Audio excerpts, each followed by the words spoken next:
All right, now before we talk about tripling your retirement income, let's just talk about a few different ways that we can use this life insurance and talk about some pros and cons real quick.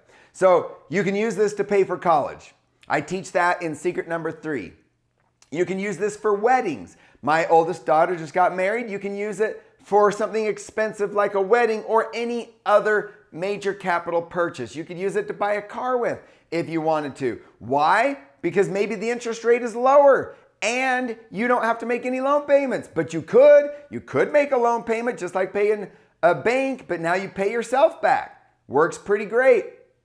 Taxes. My dad had a lot of money in real estate, but he used one of these life insurance plans to borrow against every year to pay his taxes. When he died, he had several loans outstanding, but he was able to pay back those loans upon death out of the death benefit. That loan balance came out of the death benefit, and my mom is able to receive the difference.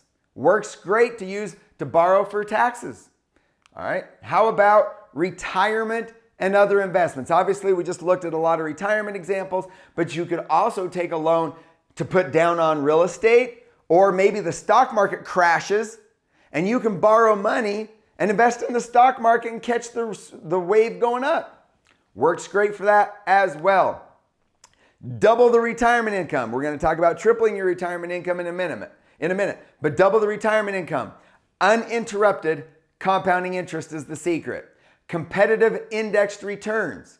No stock market losses. Tax-free growth on the money and tax-free income and access to the money through the loans. If you withdraw the money, you could pay capital gains tax.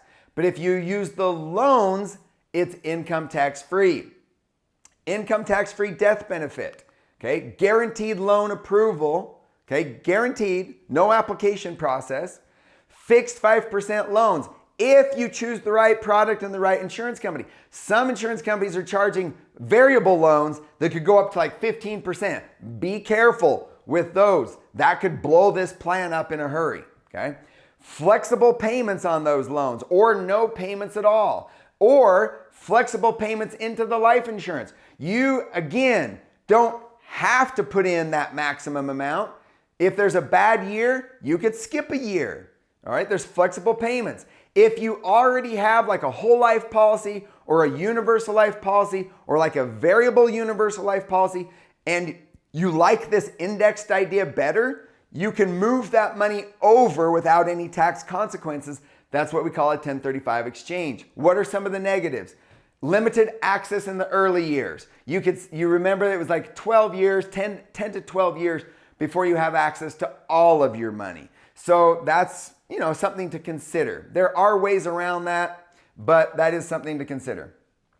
You must qualify. It is life insurance. You have to get approved for the life insurance. If you have health issues, that could be an issue. Hopefully, maybe you have a spouse that could qualify, or again, you could even use this for kids and grandkids, okay? It requires a different mindset.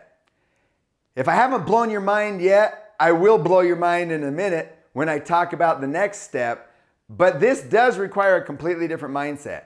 We have always been trained to spend our money or save our money and then spend our money. Again, we are not getting into debt with these plans. We are not getting into debt. We are using our money as collateral to borrow. It's called leverage. It's called positive arbitrage. It is something that the wealthy are doing, and you can do it as well, like Tony Robbins talks about in his book.